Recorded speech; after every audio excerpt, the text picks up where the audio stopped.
Oh yeah. Oh yeah. Ryan, Oh, yeah. JordanCon was like that tsunami wave at the end of season 1 that I'm still riding, buddy. All right, we'll talk about who dies and who lives. Who dies and who lives. By the way, do you ever notice how far that little girl was playing from anyone else? Like, she had to walk like miles down the beach just to be alone. It's amazing.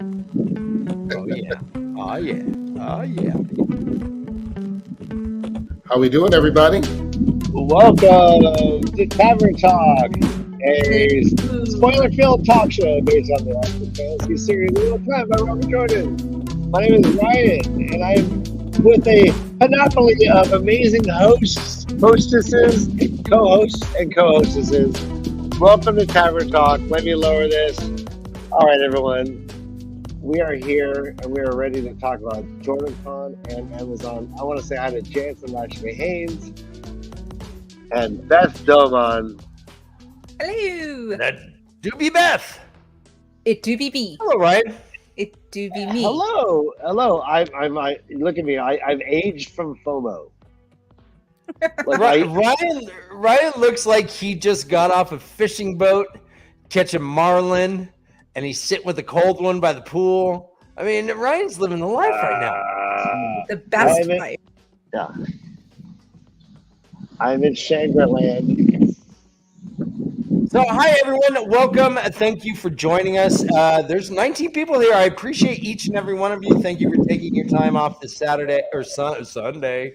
Sorry, the Lord's Day. It's Sunday to hang out with us.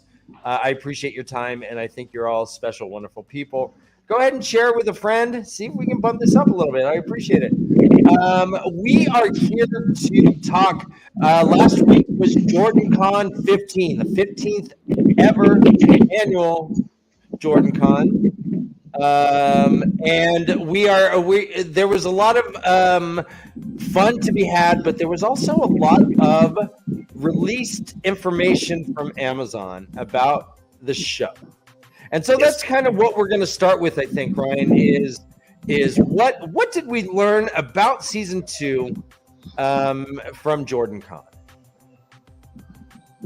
That's right, and we love to get our the mindset and opinions from our Jansen Lashley Hayes because he is an actual actor, and we're talking film. Yes, Jansen. we are. Yes, one of the things I want to say first is, so I got back a week ago from my very first JordanCon, and it was everything that I wanted it to be, and then some 1,000-fold. I had such a good time. I had such a good time seeing Beth and Dan for the first time face to face, and it was a glorious time to be with so many like-minded people and just people who loved this community. It was awesome. I want to thank you all for accepting me into this community, and it was everything I wanted. And I also want to give a special shout out to MaTsDaGgerX for giving me and us, I call it Andriel, the silver leaf Andriel that he gave us, that I wore, and I will sit and forth this forever and ever. Thank you so much. Indeed.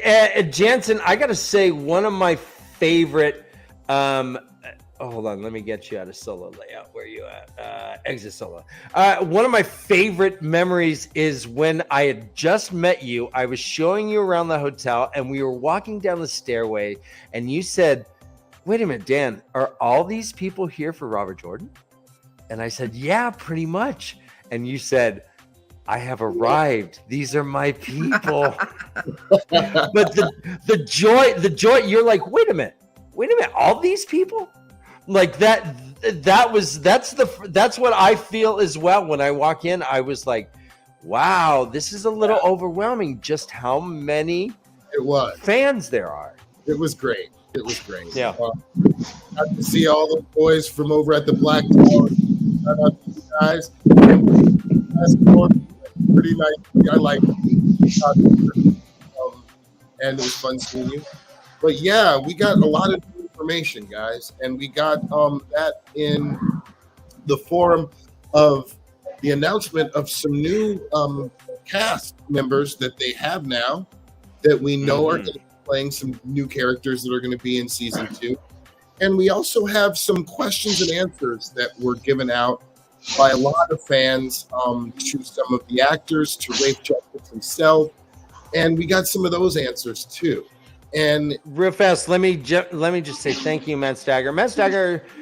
And your wife's stuff is so awesome. That necklace that you gave us, the Angrial, as Jansen is calling it, the LeafCast Angrial, is so wonderful. And I mean, what your wife is doing, the Aurora's, the handmade stuff is fantastic. So thank you for your support. Thank you I loved meeting you again. I loved hanging out. I love everything about you, and I'm glad that you're here, man.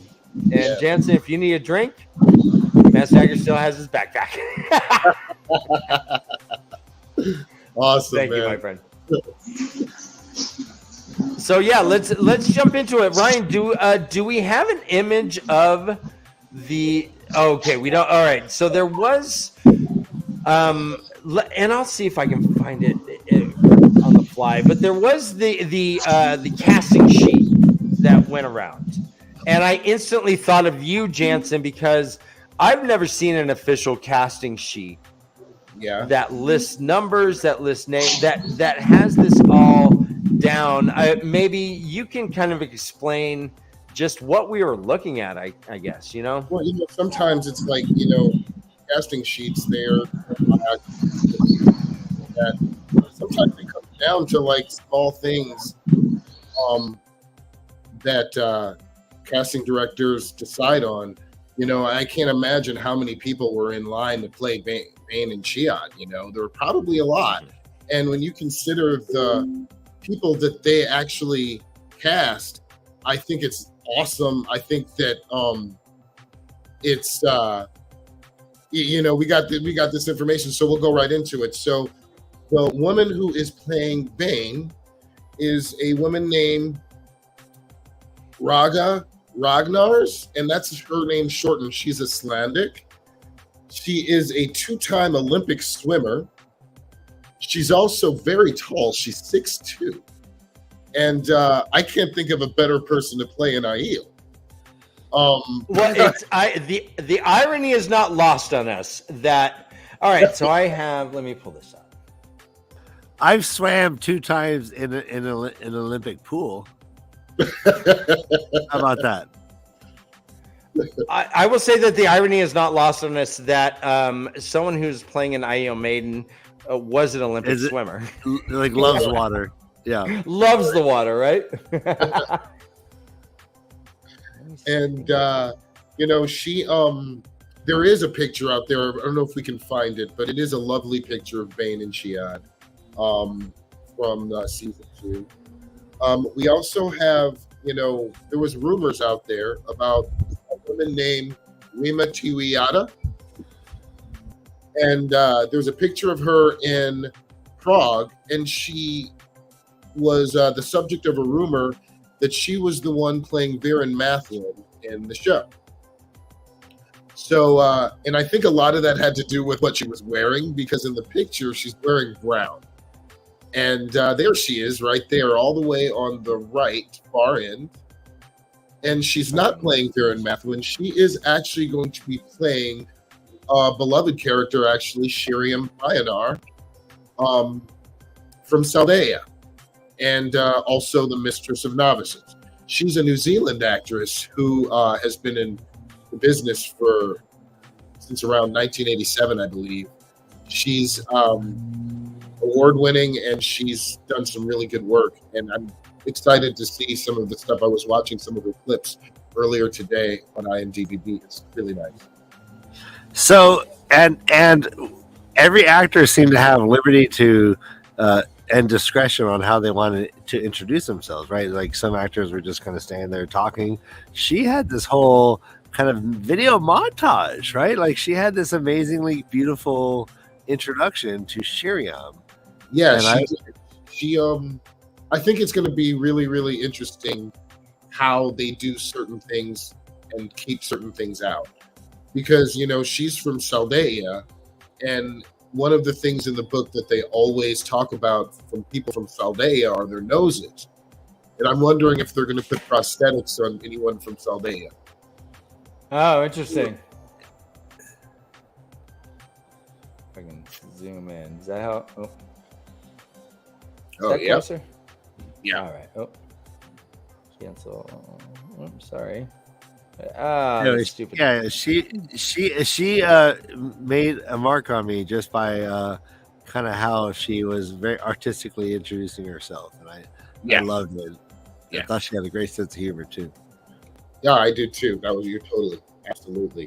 We also have, the woman who is playing Chiad is named Maja Simonson, and she is an actress and a model, who is not been in the business a whole long time, but she has done some good work. And you can check them all out on IMDb. So one shout out to those guys because they do work over there too. So let me ask, as a fan, Beth, did you ever picture Bane and Shiat, like picture them as people, like have? I never did. I'm wondering if you shared that with me at all, or did you have like a pretty good impression of what they should look like?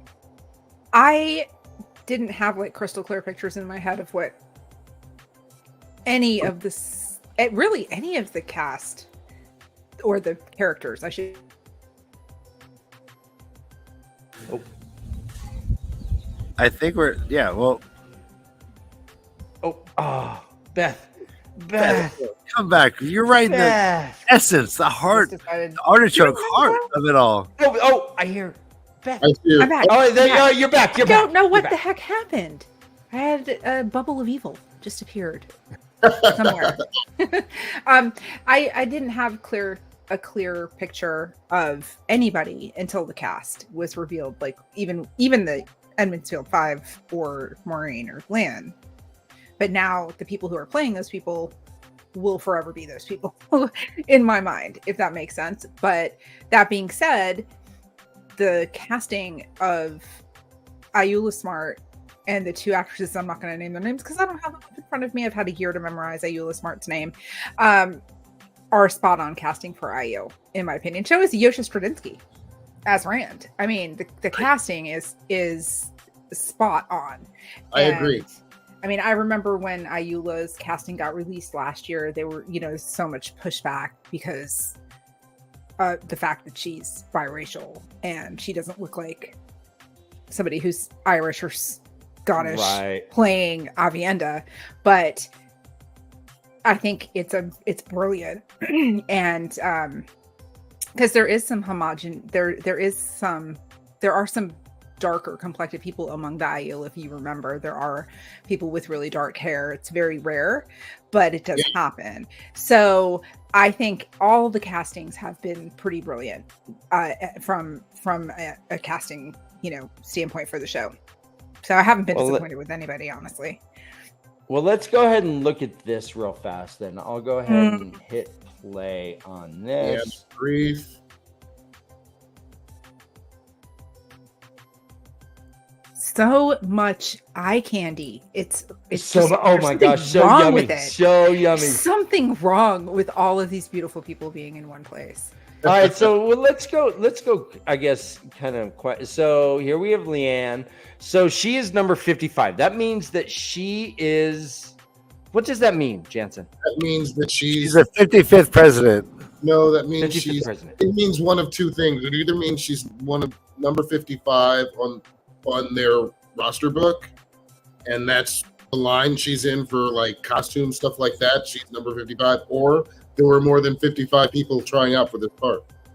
And I think it's the latter because it says 55 Leanne. So I think that so it seems to me this. Oh yeah, you're right. We have Loyal here. We have cast members. Yeah, that's and then when we get to 6, 5, 4, 3, 2, 1, it's that's just the list of cast members. That's the line you're going to see on the credits. So when Leandrin introduced herself, she said that she read for a character with a fake name. That's very commonplace. That's that happens all the time. All the people have said that. If you read their interviews, none of them knew. They can't get that many people to sign NDAs, Right. I think this is exciting. I like this. And you're right, Beth. That is a very attractive sheet right there. I mean, and can we just for a second talk about Jay Duffy?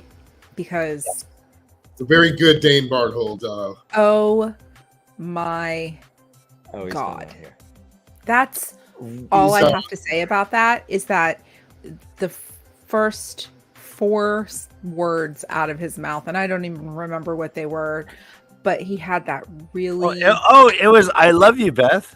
That's Excuse me as I melt into a wonder you puddle on the blacked out. floor. No, but his Irish accent is not Yeah. super duper pronounced. It reminds me of like Michael Fassbender when you hear Michael Fassbender give interviews. It's like really lilting, beautiful. I mean, like, God, look at that. What? I don't want to like Dane Yeah. Bornhold. I don't want to like him. He just more came like- off the- He's like came more from like, the top damn, born hot. Oh, Damn, nice. that's right. He's already interacting right. with the fandom on Twitter. Like Kevin Angus has had Is he direct in the back Top and forth Gun, with like, him volleyball several scene? times. And you know, he also has something in common with the woman playing Bane. He was also in Vikings. Okay. They were both He in put the Vikings, king. and they were kick ass in that. So I mean, you got to believe that some of the people from those things were going to come. I knew some of the people from Game of Thrones were going to be thrown into this. I knew all that was going to happen. That's a funny comment. I'm just like, yeah. I'm not ever going to say I'm going to be in love with Dane Bornhold, but I'm definitely in lust with Jay Duffy. Thanks, Lee Science. Yeah, he is a smoke show. Yeah. Oh, Gosh darn it. just wrong. And you know what? on so It's many like levels. him, Maxime, yeah. Steppen. They're all. I want an ugly war. Very nice. Give me No, someone no. with a scar or something, right? The White Cloaks are like the hottest fraternity on the block. Yeah, They're just the wait right until blokes. Gallad gets cast or we get Gallad. And yeah. Oh, man. It's gonna be all dear over. sweet baby Jesus. Oh, man. I'm It's gonna already be all drooling. over. Well, Jansen can't say Why don't anything they yet, just- but Why don't they just cast Color Me Bad for the rest of the characters, and we should just go with that. Thanks so much. I'm gonna have that a stupid I want to Wanna set you up in my head. all night. Thanks so much, Jansen. Color me bad. I appreciate Part you. of the East Coast family. Boys to Men, ABC, BBD, And, DVD, the East Coast family. East Coast family. Heavily. Yeah. So, last but not least, as far as some of the new cast that they've revealed, is a woman named Saleh Seli. And I'm not sure if I'm even pronouncing that right. And if I'm not, ma'am, I am so sorry out there if you're watching this. And she has been cast to play Elsa Treehill, a character that was not in the books, and but a character that has a first name and a last name that were in the books. A girl named Elsa Grinwell, who now on the show's family is all dead from the books, but she wasn't there. R.I.P. And a woman named Nicola Treehill, who came later in the books and was a semi-thorn to some of our heroines' backsides. She was annoying, and she was deceitful and lying and tried to blackmail all three of them, actually, at one point or another. And I believe that they're going to merge those two characters into this character, Elsa Treehill. Into One Tree Hill, the U2 song. Yeah. Yes. Yeah. Now that is just Tree Hill. that is just speculation. I don't know that for a fact. I just that's what I Hanging on. It would make You sense know, considering the fact that they changed Elsa Grinwell's name, the little girl, in episode 4 yeah. of season 1. She was originally cast as Elsa Grinwell, and then they changed her name to Greta. Was that right?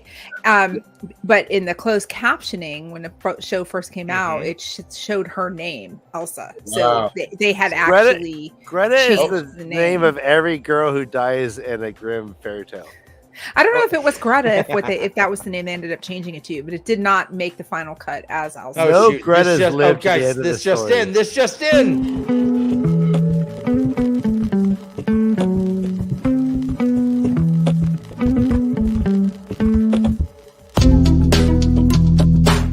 Yes. Oh, we love him. We know him. up? What up? Yes, Helga. Dana Lou got it right. It's not Greta, it's Helga Helga. Helga. There I am. What up? What Hey, up? Tom, how's it going? It's Helga. What the Helga?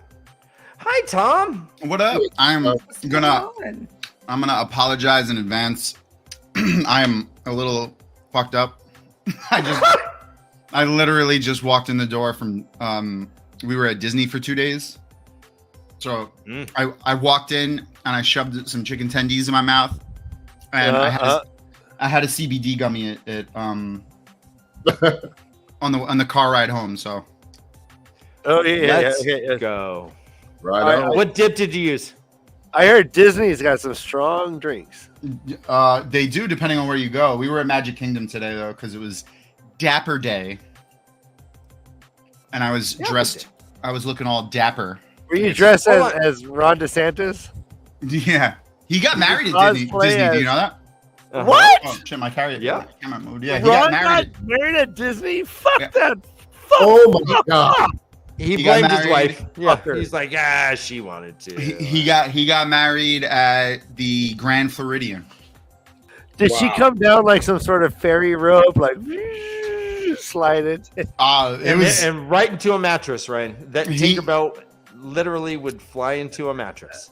he probably paid like more than $100,000 for that too, because I looked at, like, I saw an article about it. He got pictures taken in like the gazebo outside of Grand Floridian just to take pictures there. It's 20. Just literally, if you go there and be like, I want to take pictures in the gazebo, it's $25,000. Wow. So he and to get married at that place, forget it. That man spent a lot of money. Oh, dude, he probably spent $250,000, dude, for that. Anyway, hi friends. I'm sure it's worth it. Tom, we were just talking about who? Bane. Oh, I heard you guys talking about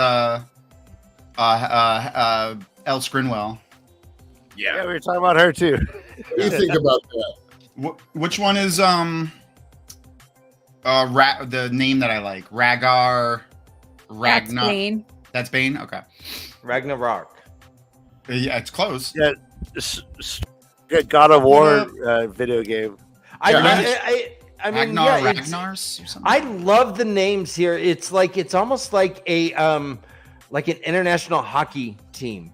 Some of the cast members' names, they're just so exotic and so like Eastern European kind of sounding. It's great. I like Yosha. I like letters I don't use. I like O's with lines through them. I like Yeah, umlauts. we have all those foreign names like Marcus Rutherford. right. It's like, Yeah, am I give me- listening to NPR or reading Wheel of Time names? Yeah. No, they do it like some of the. I don't think.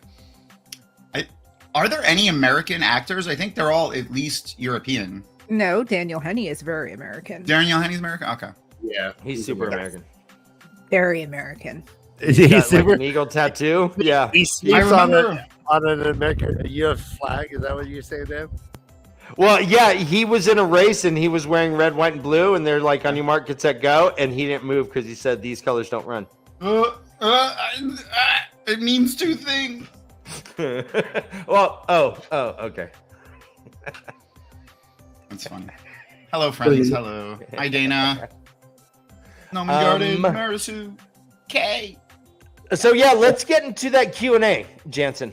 Yeah. So, Tom, did you hear or read about any of the questions and answers that were asked to Rafe and to some of the?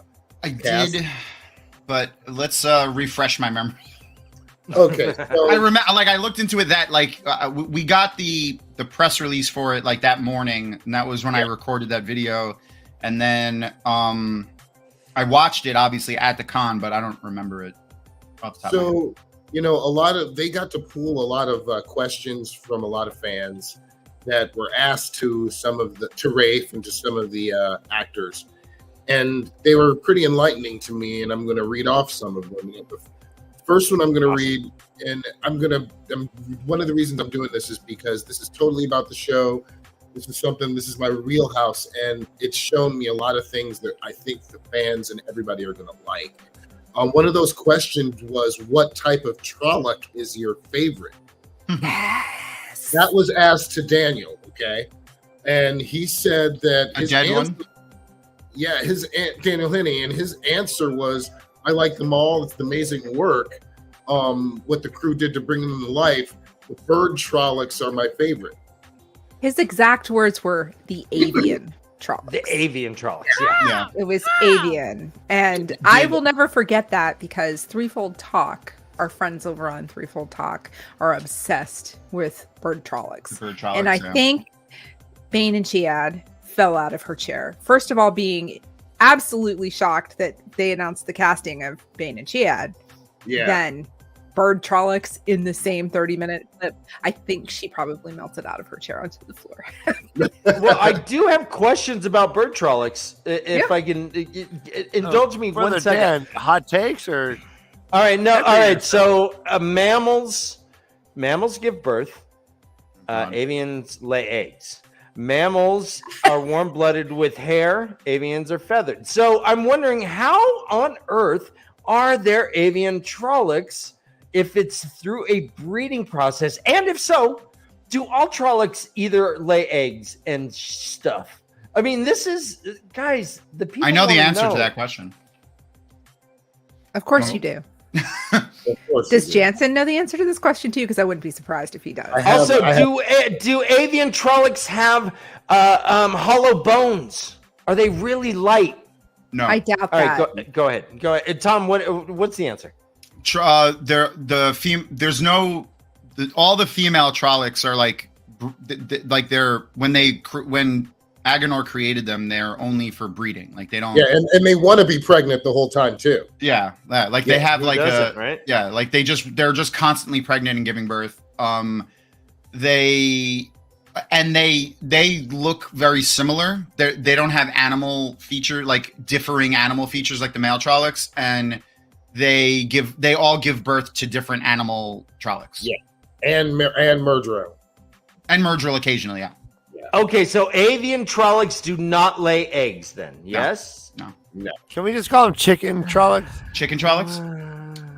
But they're more like ravens and like crows and stuff. Yeah, I think they're the rarest. I think they're talked about the least in the book. I think they're very rare. I mean, because if an avian Trolloc has nipples, then it's nursing. Can you milk it? I mean, how does something with a beak nurse? Guys, so many questions. Do they put the mother's milk in a cup? Probably. That's where it comes from. Thank you, Beth. I'm just trying to get Beth to laugh, I guess, right now. No, that was a can I cut your camera? Shake of her head. What that tells me though is how much more detail that they're going to be putting into the CGI and the makeup of the Trollocs in season 2. There were avian Trollocs in season 1. Yeah, there was one in episode 1, right there in Emma's Field. From my standpoint, I think that they could have done a better job if they had more time. Well, yeah, and I made them more pregnant. Yeah. I like the Trollocs a lot. I thought they did a great job with the Trollocs. Someone from Australia is most likely the expert in this. Troy, my favorite was the sloth Trolloc. Oh shit! Skeeter wins so far, guys. That's true. Which came first, the chicken Trolloc or the egg win? Agenor came first. Literally, no, I'm sure. Troy, Matt Hatch, innkeeper Matt, for those who don't know of him from before the Dusty Wheel, he still is the founder of Theoryland, and great website. There was like it was always the Theorylanders were always kind of the butt of the jokes in the Wheel of Time community back in the day, because they were like the super crunchy, like amazingly, like I was a member of Theoryland as well, like know everything about the Wheel of Time. And one of the things that one of the Theorylanders there, and I want to say it was Therese, who's like very famous on the Theoryland. I've read. Yeah. Go on. She compiled all of Robert Jordan's interviews. So any question that he was ever asked in an interview ever, at a book signing, at at just like regular interviews, things like that, they compiled and put on the website. And I think if you still go to theoryland.com, you could find it. Wow. That's crazy. But Yeah, I used to read Theoryland them. is awesome. Yeah, and I was a heavy lurker on Theoryland. I was suspicious. I'm an old man. I was suspicious of signing up for stuff, so I never like logged in or anything. But I would read all kinds of stuff there. 13th Depository, Dragon itself. There's all these resources were part of my early. This was my binge watching 15 years ago. Was reading this shit. Oh yeah, and it's funny that you said 13th Depository too, man. That's that website is Linda Taglieri, and she is, and first of all, she's an amazing woman. A couple weeks ago when I played the opening ceremonies from the 2017 JordanCon, she was the Toastmaster that year. So she is a very unassuming looking, like small, like older woman, but she is fucking crazy with the Wheel of Time lore, man. She's really good. She's also a really good costume designer. Nice. She makes her own. She does her own sewing and knitting of like really intricate, detailed costuming. But she also makes, and I think they have them. She has pictures on the 13th Depository. She has she makes doll clothing. Oh, that's awesome. For like dolls, but she made an all like Wheel of Time clothing, like Aiel clothes. Oh, she should talk to our friend Chansonnet then, because Chansonnet is a real affection for dolls as well. I like miniature stuff. Dana Linda's from Australia. If I had met Linda or Lee Butler at any of these, I would literally like fangirl out. Like those people really had an effect on my appreciation. Well, I read through the books and then missed so much stuff, and then went through and I was like, "Wait, what?" Yeah, Lee's awesome. What? So yeah, man, we should just hang out. Like that was the crew though. Like if you went to JordanCon like 1, 2, 3, 4, 5, like that was just us. That's who hung out there. It was Lee and I mean, and actually this is the first JordanCon Linda didn't make it to, I think, except for COVID. Yeah. The COVID one that we had in July, but every other JordanCon she comes to from Australia every year with her husband too. Her husband. Well, if introduce me if the occasion ever. Yeah, absolutely. I'm sure. Like as of this year, she said she'll be there next year. So absolutely, I love Linda. She's one of my favorite people. Thank you. All right, so avian Trollocs have nipples. They hurt when their little babies are snipping, and we can milk them. Yes. And we can milk them. Okay. Let me write that down. I don't think I have that in my notes. Next question. Milk avian Trollocs. The next question that I really liked, especially from like a visual standpoint that's going to be on the show, was what are the differences between Sidar and Sidene in season 2? And you know, the answer was, we will absolutely see differences between them. Fans will be excited to see how the One Power looks in season 2 overall. There has been an evolution in the way it's portrayed, showing all the delicacy in weavings, etc., etc. That tells me again that they are taking their time with CGI and things like that. And because in season 1, the big difference between Sidar and Sidene was the taint. Yeah, the taint. Right. The taint. And I think they're going to show it differently. Just a little, they're talking about the evolution of it. So I think they're going to be very different with it now. I think that also Rafe had to address whether people who couldn't channel could see what was going on. So when you had Logain saying, bright like the million suns and that sort of thing. Also when Nynaeve saved them from Mashinshin, by blasting out light, it seemed it wasn't obvious that this wasn't a visual thing for non-channelers.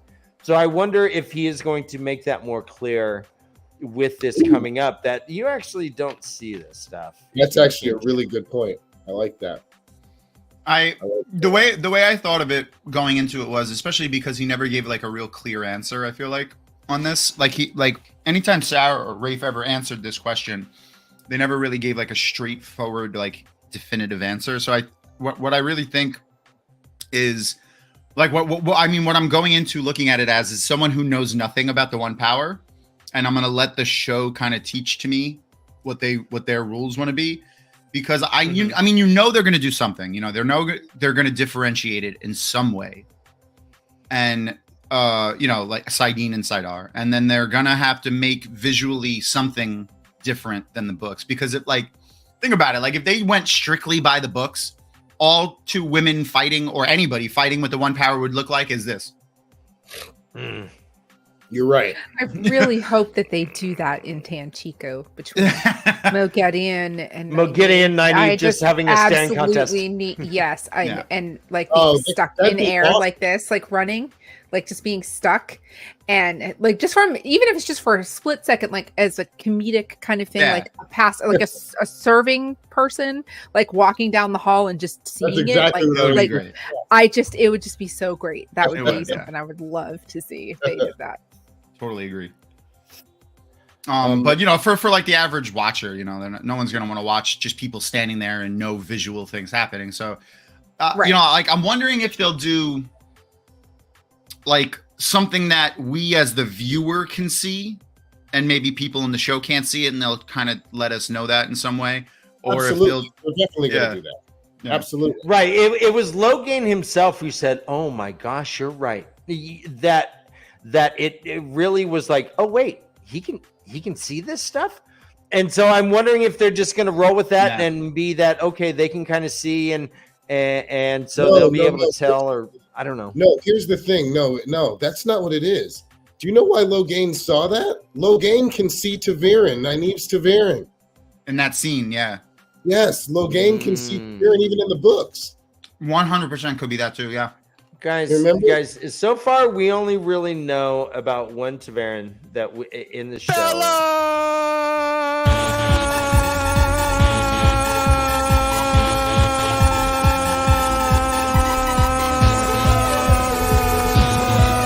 Timing, y'all.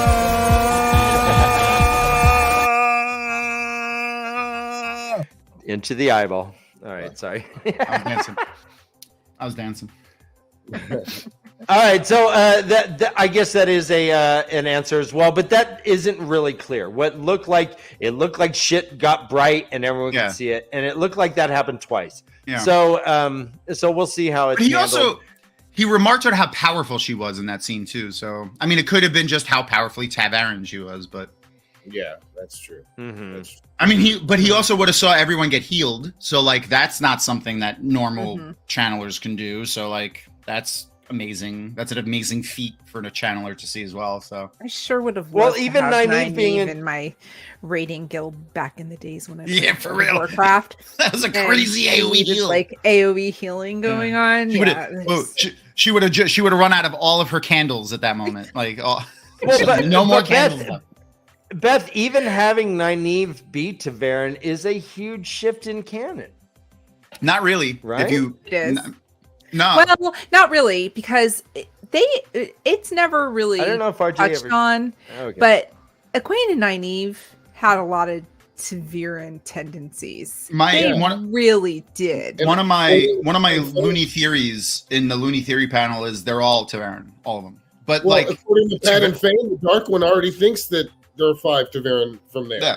In the show. Yeah. Canonically, people can become TAVERN at any point in their life and then stop being TAVERN at any point in their life. So like TAVERN isn't something you're born with and die with. That's true. That's so like there could be the pattern could be like, oh shit, Nynaeve is really important and awesome, but I really need her to be a TAVERN right now so she doesn't die or she could do this thing. So she's a TAVERN for like a week and then they make her stop being a TAVERN, you know. So it's weird with 5 TAVERN in one village, like someone falls off a ladder and then the other TAVERN like bounces them back up. It's like nothing happened. Could you imagine if there was a lottery? Everyone wins. Or everyone why does Rand, Matt, Perrin, Egwene, and Egwene always win, goddammit? They're always split it 6 ways or 5 ways or whatever it is. That's funny. What else as far as the Q&A? Well, one of the next questions, and this is was humorous to me, and it was also a rumor apparently that's been out there that I didn't know about.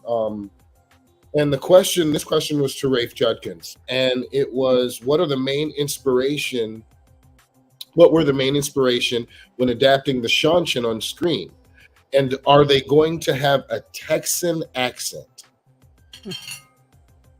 I thought that was humorous, and I was like, no. Well, the answer that Rafe said was adapting the Shanshan has been a huge challenge and excitement, simultaneously a foreign, separate society, and yet cohesive and believable with the rest of the world. Won't say they have a Texan accent, but we make a strong nod to what Robert Jordan wanted in their affectation. So they're I never heard. Did you hear about that, Tom? Did any of you guys hear about a Texan accent with the Shanshan? I mean, in the books, yeah. Mm-hmm. Yeah, Slow drawl. They described it within the book as a slow drawl, as a slurred speech, as like. I mean, Maria used to refer the, to it as her Texan. Okay. So yeah. So that'll be interesting to see. But he I said don't that think they're Dana not going Lou. to. I don't think Dana Lou sounds like a Shanshan though. No. No. But Yeah. I can sound like one when I want to. Yeah. I can turn it right on. I've been here almost 30 years. Oh boy. I can sound like it if I want to. I If wonder they if were it's- to make no, it would drive me crazy. No. It No, would not drive the me show. crazy. I hope they don't all sound like Yeah, that. no. I hope not. No, but they also said that they couldn't understand them sometimes in the way they spoke. Yeah, because they and the audiobooks, the way that and that's the thing is, like, when you listen to audiobooks over and over again, that's what you end up as your headcanon. Yeah. And hearing, like, when Kate Redding plays Iggy or Tuan, they're right. It's a very like clipped, maybe. I would say, or she would It's always just- mush her mouth up when she talked. yeah, it's difficult to, and I can't imagine that that's the way they're going to go. Someone write this either. down. We got to ask her that at WotCon. She's going to be at WotCon. We got to make sure we ask her. Yes, that's a great good question. I'll forget in 10 minutes. So Dana someone. Lou, can Norman you Garden, imagine get on if- that shit. Can you imagine if the Shanshan had a strong New York or Boston accent? Would they pack the car and have it yad and go Oh, to a God. potty? Yeah. Pack the car and have it yad and go to a Shanshan potty. show up like, oh, what are you doing, my guy over here? Shanshan. Shanshan show up there like, oh God, what's going on? They're running around, they're channeling, they don't got no collars on. What the fuck's going on over here? You can go have coffee and talk and have a hot dog. That tidal wave looked at that little girl and said, "You talking to me? You talking to me? You talking to me?" No, but Rafe did say something that was kind of funny, not funny, but interesting in one of his Instagram Q&As that he did. He said the Shanshan are going to function a lot like Robert Jordan had them function in the books. And I don't remember exactly the way he worded it, but it was basically like Robert Jordan used the Shanshan as a wrench to throw in everyone's plans when he needed them to. Like, it was like, oh, the dark friends or the shadow are doing this thing. The Shanshan will show up and fuck it up. You mean the Shanshan are basically Robert Jordan's multi-tool? Yeah, I guess so. Yeah. Yeah. Okay. So the Shanshan function is to. With your junction. Oh my God! Oh Lord! I'm gonna no. get you there with We're the derailed. old- We're So- officially derailed. Someone has to adapt the Bill song for Tower of Law. I'm just. No. I'm the three oaths. Yeah, I am the three oaths. So does that mean no Shara then? Because that's a function of the Shara, basically, right? What do you mean? I don't think we'll see Shara anytime Just like as a trope as a wrench, like a trope. Oh, I don't know, man. I honestly don't like what they did with the Shara in the last book. Spoilers for the last book, if anyone. Yeah, that's not. You gotta be careful. Yeah, I won't say exactly what happened. Spoiler filled. Full Oh, this- series. I This thought is you supposed- said that we weren't gonna have spoilers tonight, so people who weren't Well, brother Yeah, Dan, yeah. you're right. You're right. You guys are right. All right, No, but I think won't- Cassie left anyways. Yeah, Yeah, I won't spoil the last book, other than to say that what I already said, which is the Sean should appear in it. I mean the Sharins appear in it. Sure. The So, Narnians, the one of Narnians. this question that was asked to Rafe kind of made me a little upset. If I'm taking it by the actual wording, now you guys might know a little something different, but the question was, what character do you look forward to being introduced in later seasons? And his Rafe's answer was Elida. Yes. He thinks she's incredibly complex and an example of how the characters in this world have such depth and unique motivations that drive them. Now, what I'm wondering is, does that mean she's not going to be in season 2? Well, That's what it looks like. Well, no, season 2 Yeah. hasn't come out yet. Season 2 is a future season, so Natasha Okay. O'Keefe is totally Elida. Okay. I could see Because, I that. mean, I'm If still that- banking on that. That's my wasn't bank. if she wasn't in Natasha O'Keefe. Yeah. Is that Georgia O'Keefe's stepdaughter? The Russian stepdaughter, yeah, from Irish heritage. She's, No, I don't she's know. one I've of the never people heard. who's been cast, but she hasn't. Her role has not been revealed yet. Yeah, and She's then been cast for a very long time, So and who do people we- were thinking she might be Lanfear, but that's been kind of derailed. I think it's been derailed. I mean, I know Yeah. who everyone, I mean, most of the fans want to play Cat Swain, but I have Oh, a yeah, I different. want Shoray I- Agabashlu, thank you. I love her. well, so who do much. you I want to think put Kate Mulgrew would play it insane. in? Kate who? Kate Mulgrew from Voyager, Star Wars Voyager, or Star Trek Voyager. I mean, Very good. Oh, right. Admiral Janeway. I think she'd be an amazing Aes Sedai alone. I think she'd be a better Varen. she'd be a very good Varen too. But She would be an amazing Lilane. she's amazing. Or Somebody Ramonda. Ramonda's too annoying. Yeah, she'd be a great Lilane. You're right. But I would love to see her in the series because she's made for stuff like this. She is great. Yeah, Well, she I could need be her to great. get to work on something else before She can come she in could here. be a good wise one. There is something else she needs to do Oh, she could before she can come in this show. Wise one. That's all I have to say. Sulin. I mean- Sorelia. Sorelia? Sorelia, yeah. Too bad that Cloris Leachman is dead because she would have been the greatest Sorelia ever. Facts. True. She would have been great as Sorelia. Yeah. You'd have been amazing. Yeah. was that the woman who played Maud in Golden Girls? No, that was B. Arthur. Horace Was Leachman. the- Oh, B. That Arthur was should have B. been Arthur. Cat Swain. That would have been hilarious. Mm, All I could think about is that scene from what was the like Adam Sandler was one of his first movies, the Airheads, right? Yeah. Totally. The one Yeah, where- yeah. The one where they take over the radio station and one of the Right. demands they have is pictures of B. Arthur naked. oh, Jesus Christ. Oh, that's scary. Considering that she's like, deceased now at this point. Think about movies like that are, it's sad to think Yeah. about. That I'm was not like getting 1990. older. None of us are getting older. We're all still 22 and Of the loving those same age. movies, right? Exactly. Yes. But I love Tommy Boy. I giggle every time I even just see the credits. But Dan Liu, yeah, they are Romaine to me. Lilane and Ramonda are they're just one adversary to me. They I become love it, Romaine. Romaine. They're just lettuce. No, just but better. for back to the question. Sorry, for Elida. I mean, technically, season 2 is a yet to like. It's not out yet, so it's still a future season, and I could totally see him fucking with us like that. Okay. Fingers are but- crossed for that. Honestly.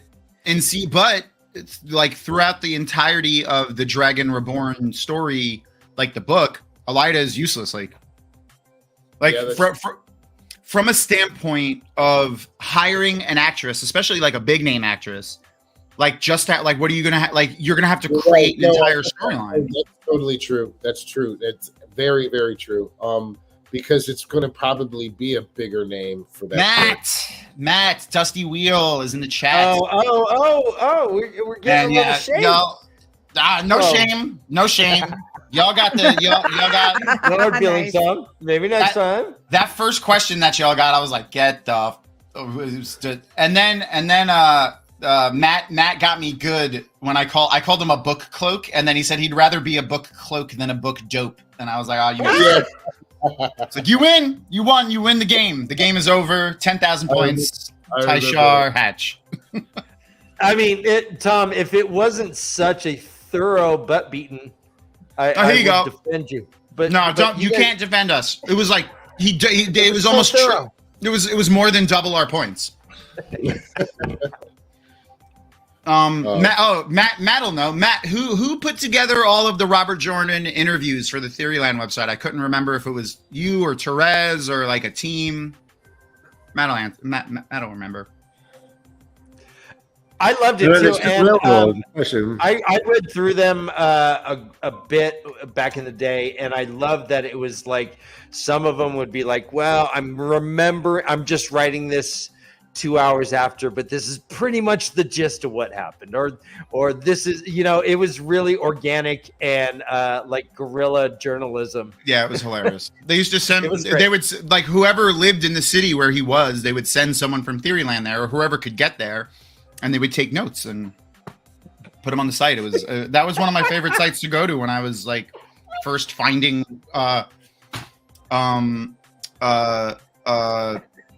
Wheel of Time fan websites. I mean, there was only a couple. There was only really Dragonmount, Tarvalon.net, and Theoryland. And then Jen Liang and Jimmy made AgeOfLegends.net, which turned into JordanCon.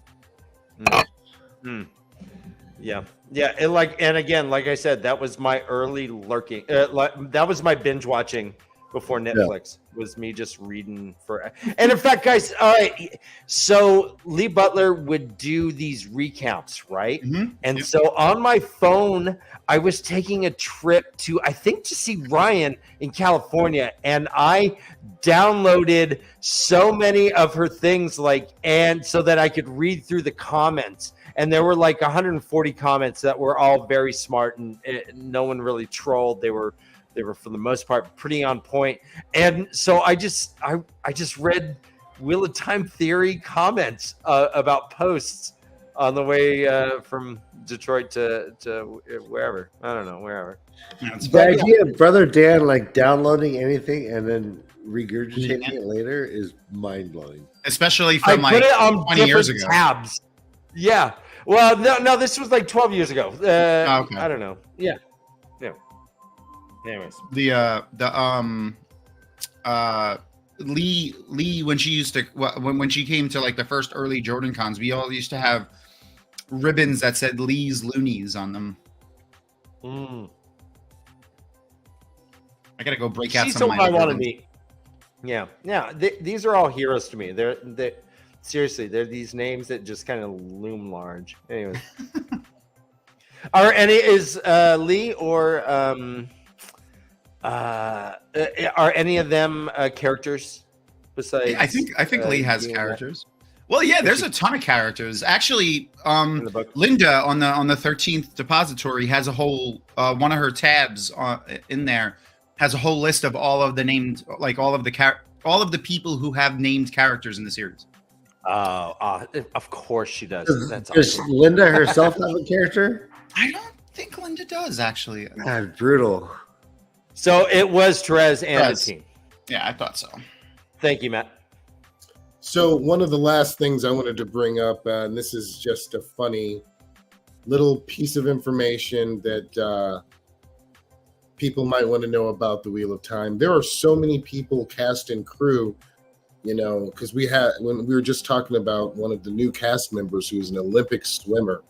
There are a ton of incredible people that are working on this production.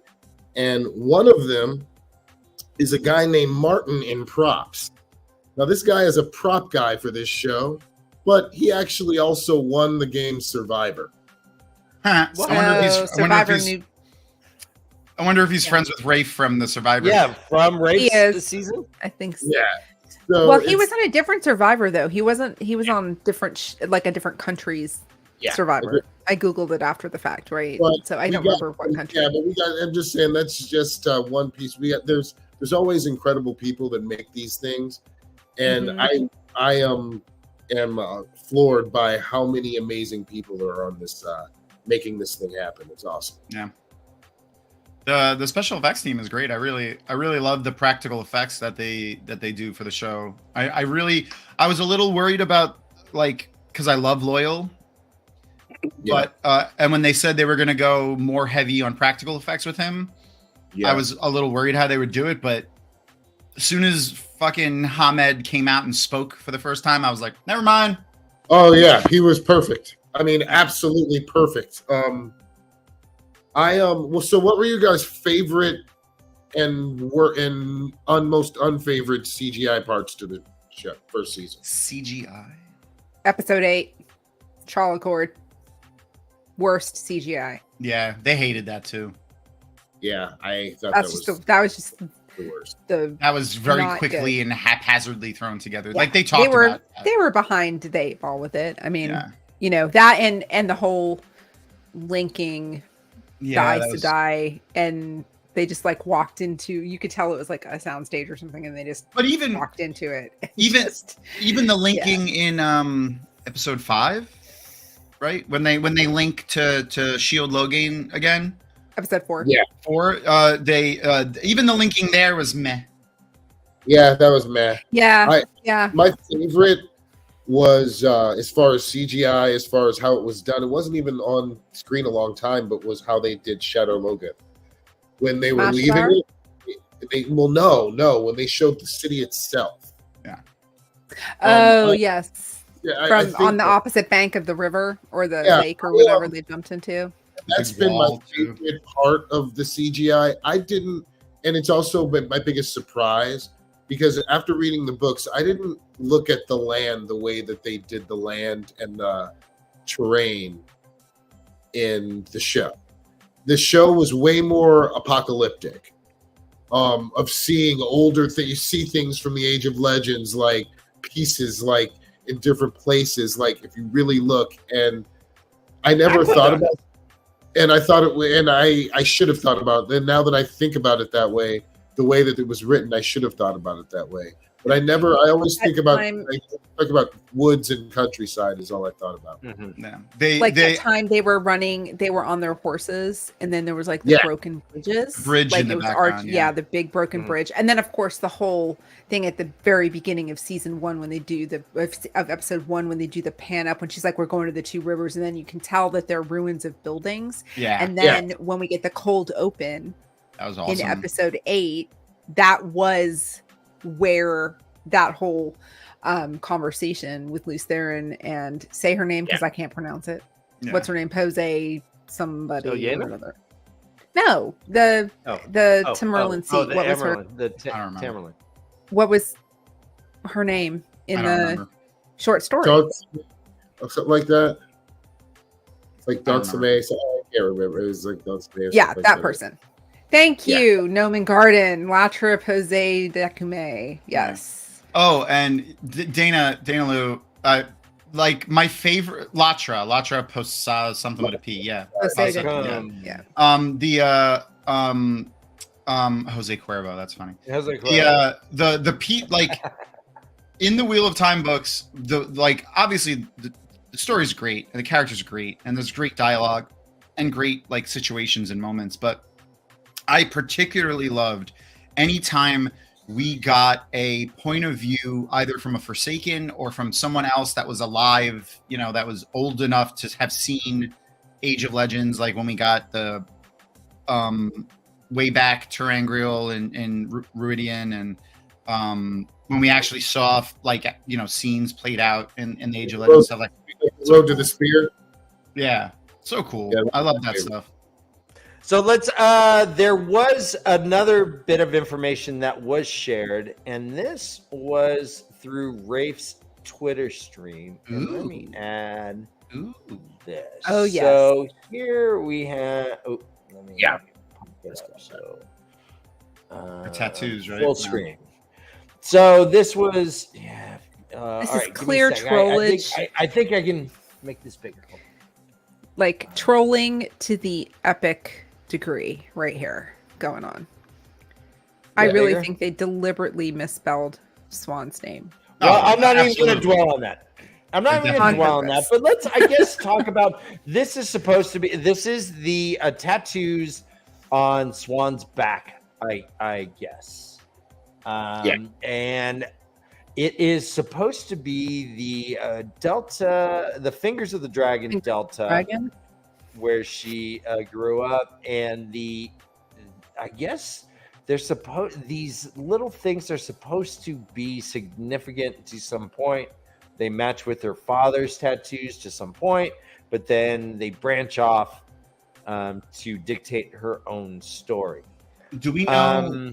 Do we know which, like, if he based these tattoos off of any specific culture? Because that could give us a hint. Yeah, you're right. Are they Maori? Like, are they based off of Maori tattoos? Or are they based off of Asian, more like Eastern Asian tattoos? Are they like, what are they? What culture are they based on? Like, they could look kind of like Polynesian-y tattoos. So we do see a transition here, right? And I don't know if you can. So here's one, and there's this. 2 is over here. 3 is here, and it seems to be kind of a combination of both 1 and 2, perhaps, as far as tattoo design. And then we get to 4 and 5, and it gets a little bit more detailed. And then 6 becomes branchy and then almost spine-like, I guess. Kind of reminds me of the the depiction of like chakras and some of, like, you know, the art when they paint it, like, okay, so that's a question. Is this like an Avatar thing as far as helping her channel? No. Or I mean, is it just you're asking for an opinion? I say no. Okay. Yes. Yeah, I don't think so. I think it's more cultural than anything, because her father had tattoos. Though And the idea of having power WOT tattoos does sound pretty cool.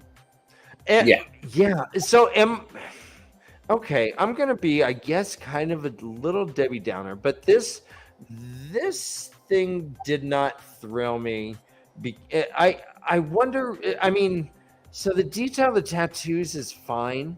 I like that they're putting that into it, but I don't know how much I care.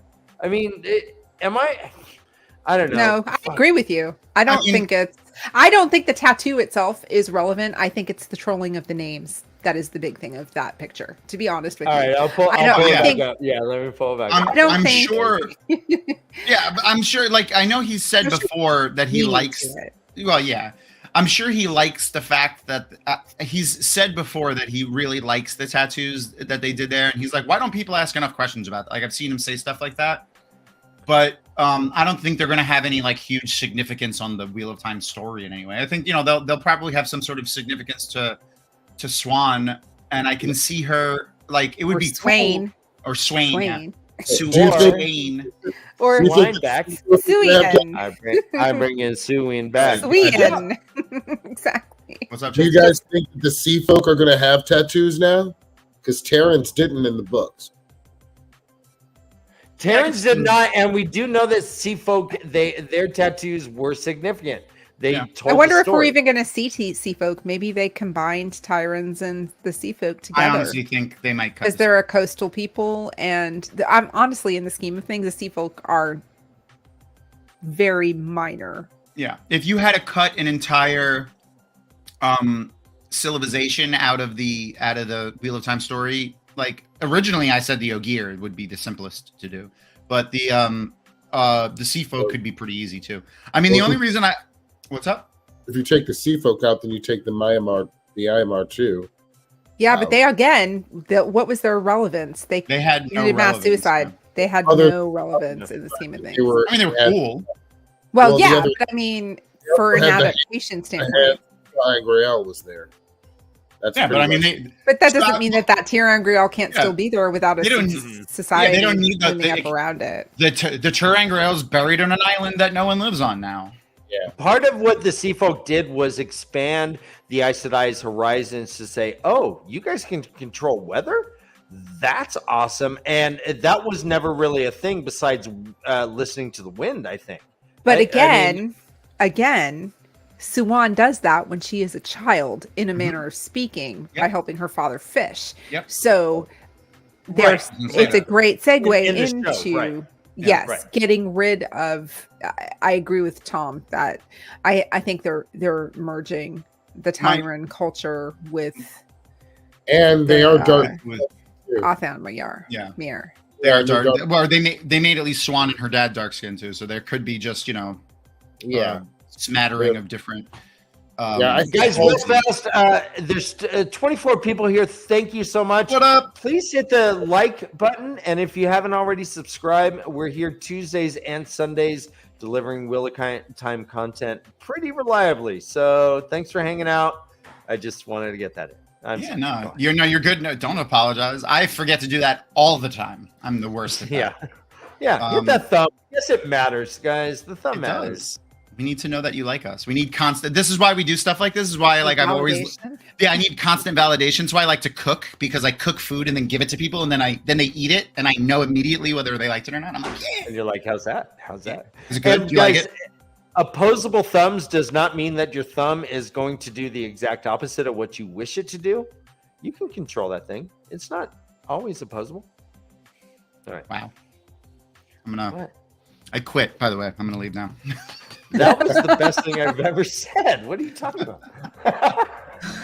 I was gonna say though, the only reason I can see them not wanting to cut the sea folk is purely for like the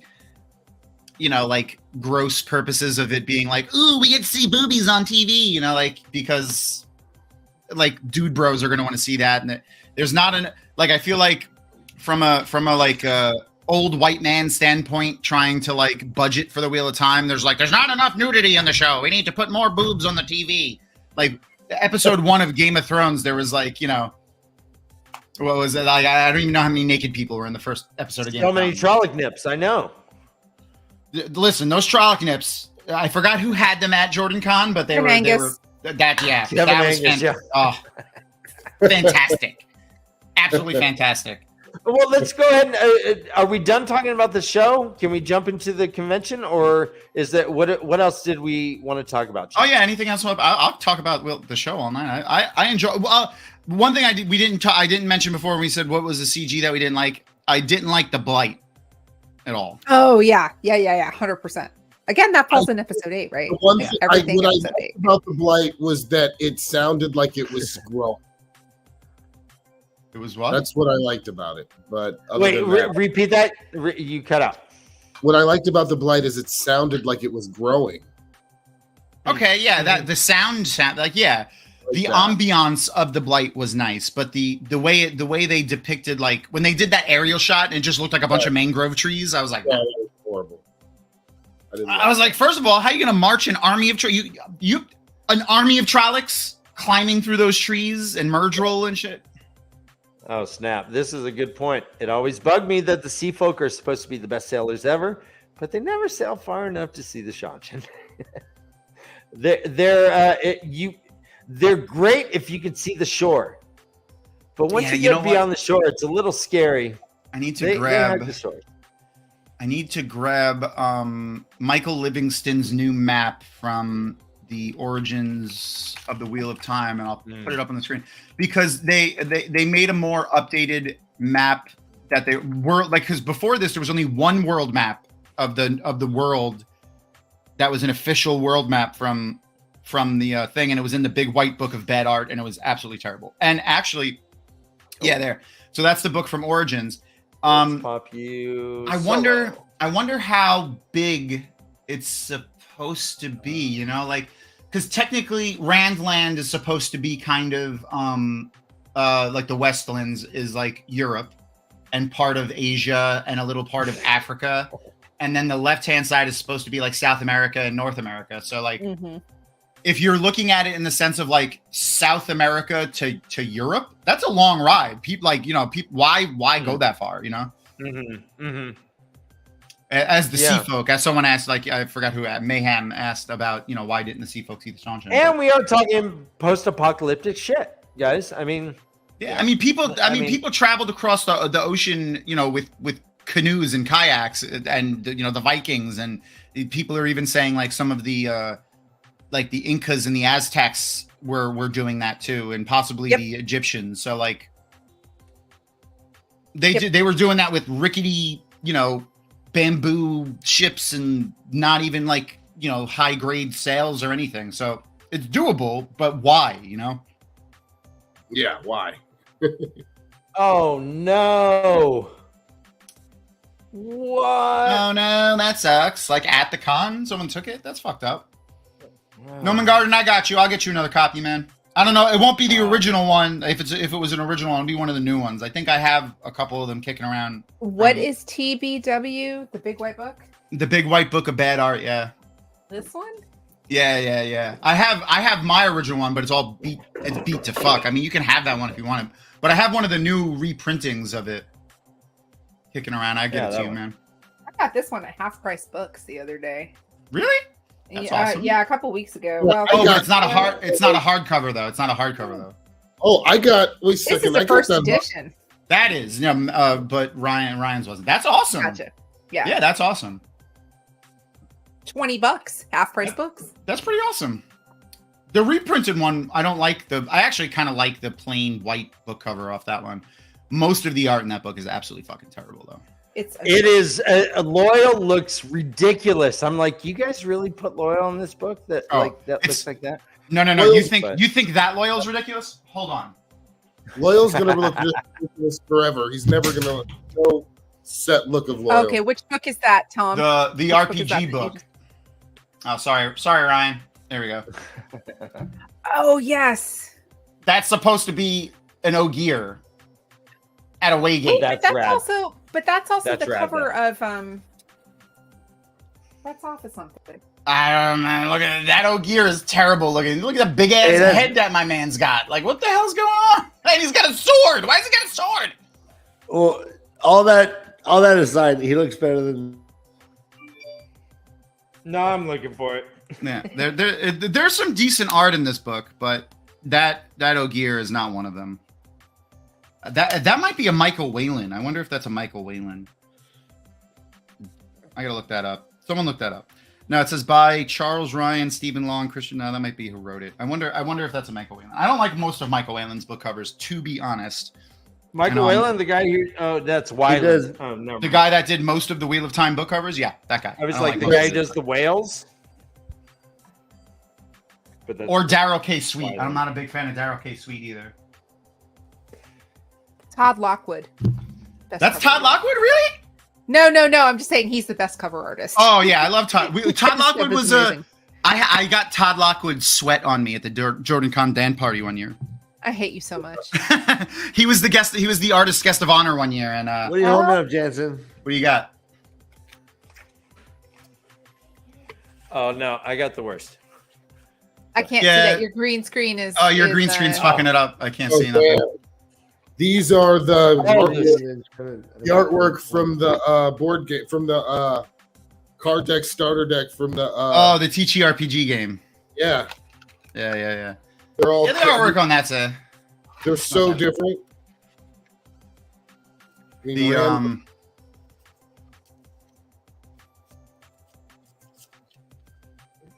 So here, let me show you. I got Loyal up here. Exit solo. yeah that Loyal's also not good either. Yeah, that one's This Loyal is the worst. I mean, no offense. But But actually, if you read the description of him, kind of does look like pretty Loyal. accurate to Right, be pretty honest. accurate. What? So this is your Loyal. Like you're like. He's when got a when nice head of close hair my on him, eyes- Loyal. I mean, that is very accurate to Yeah. the. Loyal's got a widow's peak. Yeah, man. Look at that hair. it's He's the got most, he's got some Frank Sinatra hair going on. All right. Yeah, not a fan. Not Not a a huge fan. fan. That when I saw that Loyal, I was like, oh no. it's got like Nicolas Cage's hair. We do know, like in the interview that I did with Michael Livingston, not this past year, but the year before, I asked him about the art specifically, and he said when he was doing his research for the book, he actually found letters between Robert Jordan and the editors, specifically being like, back to the map for a second. About the map that's in that book, the one that we not the one that Beth had, but the one that's in the big white book. Mm-hmm. Like the continents are too close together; they need to be farther apart. This continent is too, like, you're depicting it too small. It needs to look bigger. Like there were notes, and then they just never took the notes or made any of the changes. Right. They're like, yeah, thanks, Robert. Blah blah blah. They're blah. like, forget about it. Like all Shanshin. Yeah. They're like, yeah, I'm walking here. Hey, I'm a Shanshin. Forget about it. So I don't know how much influence he actually had over a lot of that art. Yeah. I heard a rumor that Philip K. Sweet did not read the books, just kind of got a basic understanding, perhaps, of what the book's around, and then drew his stuff. Did you mix together Daryl Sweet and Philip K. Dick? Philip K. I think he did. I have a sweet dick, so I get confused. Yeah, that's fair. Is that why my mouth still tastes like? Sorry. Yeah, like caramel, right? God. Like caramel vanilla, right? Tom? Werther's Originals. And with a little pineapple. You know what that comes from? Wink. Yeah. Eating lots of pineapple. God. Eating lots of pineapple. We're done here. Are we done here? I think we're done here. No. I gave you guys warning before I came in that I was a little fucked up. So no, we're good. We're good. Are we going to talk about like favorite JordanCon moments? Yeah, sure. I would love to. Yes. So JordanCon was last week. It was the 15th annual. Everyone on screen except for Ryan could not go, but Ryan was checking stuff out online and stuff. So, Beth, what was your favorite JordanCon moments? My favorite JordanCon moment was being able to be part of what was lovingly dubbed WreathCon.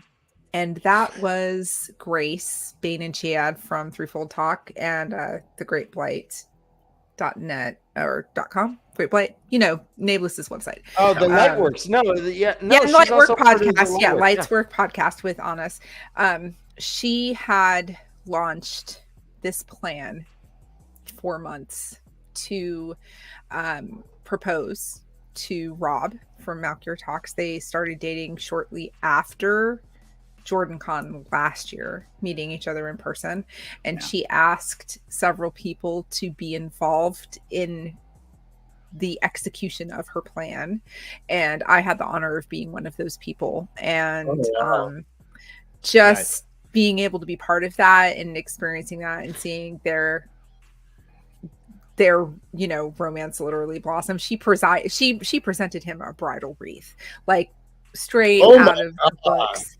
They did she had a bridal wreath made. She had very specific flowers selected with certain meanings and everything. And it was so well thought out, and the attention to detail was perfect. And I mean, Honest and Grace say that their podcast is designed to make people cry, right? Because it's to celebrate this fandom and the people in it.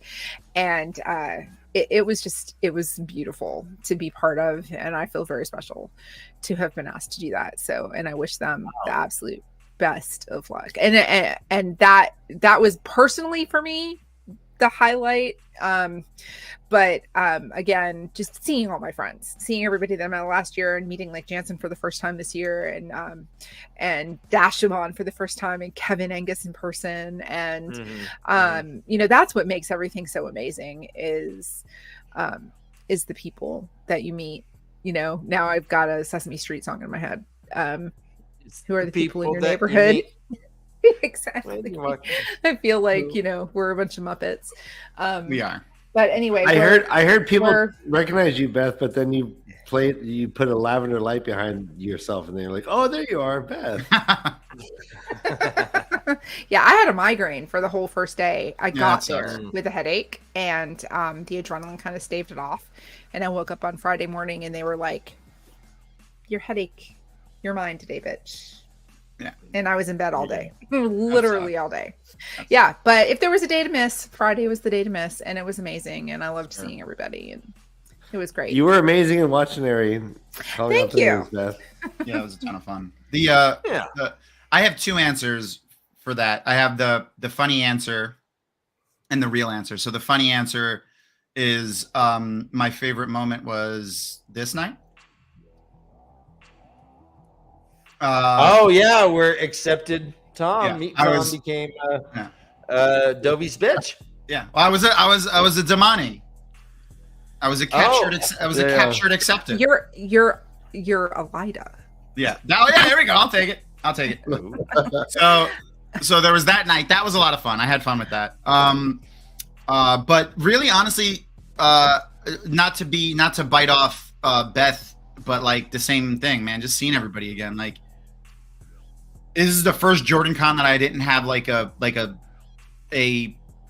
titled position. Like I didn't have like official responsibilities other than like, you know, like I helped everybody out, but like I didn't like have like specific responsibilities. So like I was able to like kind of hang out and enjoy it a little bit more. And like I think I told you guys, I had like one of the best Wheel of Time conversations, like deep lore conversations that I've had in like 10 years. That was the night I ended up staying up to like 6 o'clock in the morning in the lobby with like 4 or 5 different people. It was a ton of fun. This is the way. Yeah. I hope that conversation ended with your pants off, but no, you're in the lobby. We were in the lobby, yeah. Okay.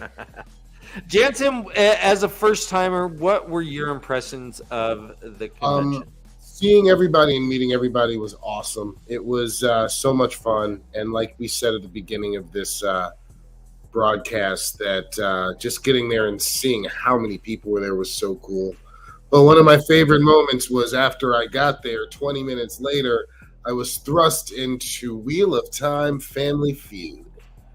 And I helped lead my team to a glorious victory. Yeah, it was a ton of fun. What was that first question? What color are the Ajas?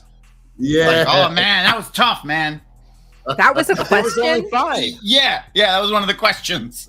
But then it got harder. It was like name a city. Yeah. Some of them did get harder because it was like, you know, name a city.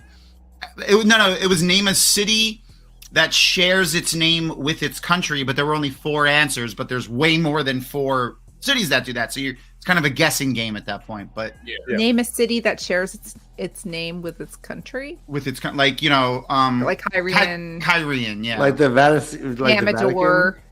yeah. Yeah, got you. I don't know what we missed here, but we're I'll drink. there was a drinking obligation, I assume. I'm drinking. If Dana tells us to, I'm gonna do it. My drink's all I'm gonna gone. drink. Oh, Dana, you asked where we got that dress from. Actually, sorry. Yeah, yes, please like and subscribe. That dress is actually old as fuck. It used. I mean, I guess it will be again because I gave it back. It was the official accepted dress of the Tarvalon.net website.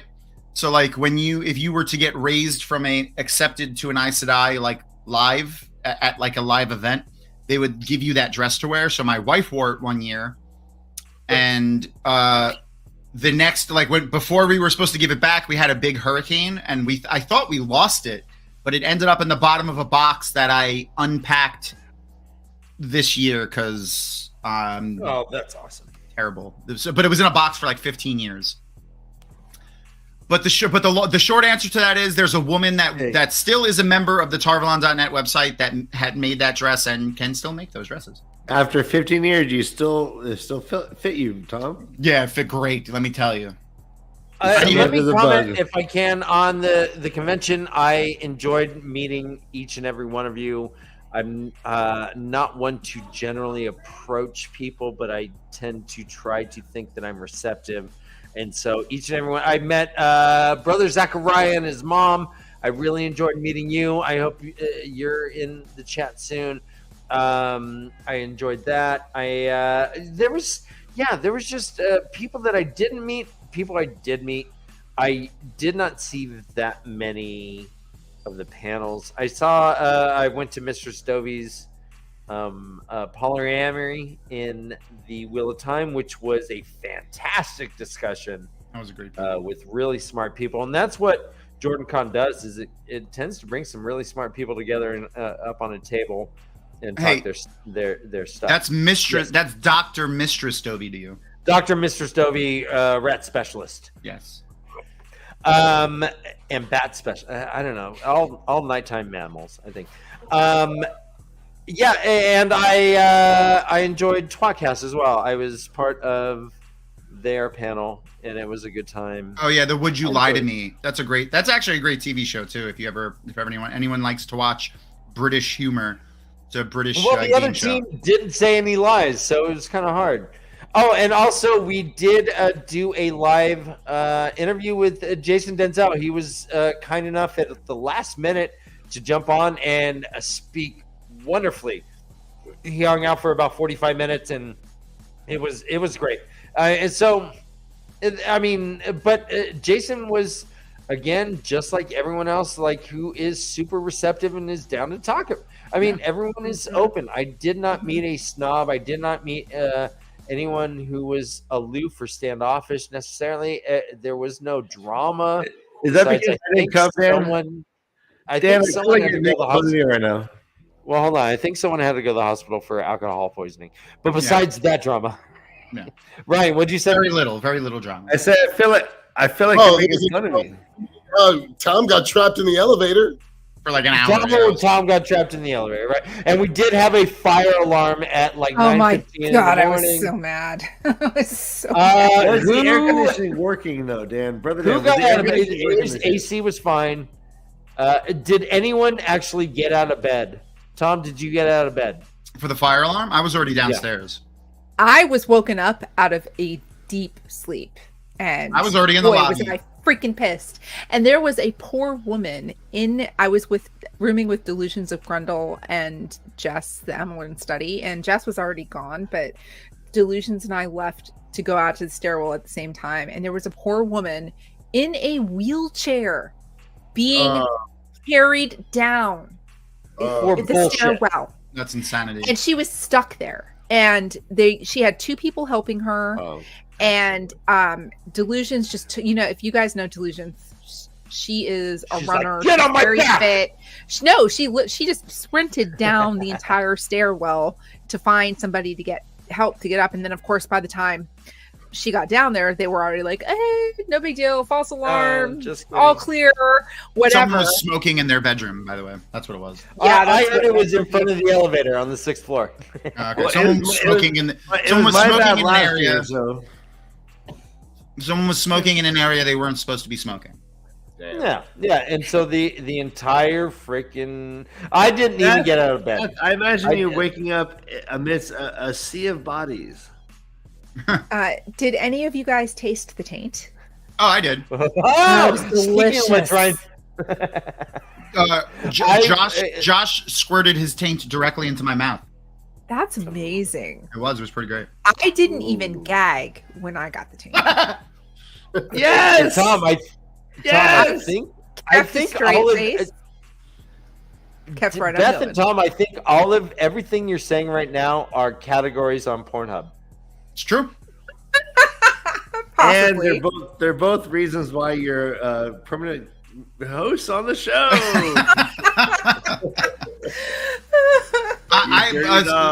On the real, the people that don't know what the taint from the Black Tower is, they make like their own little hot sauce. It's pretty good. I eat a lot of spicy things, so it's not like super spicy for me, right. But like it's pretty spicy for people that don't eat spicy stuff. Poor critter.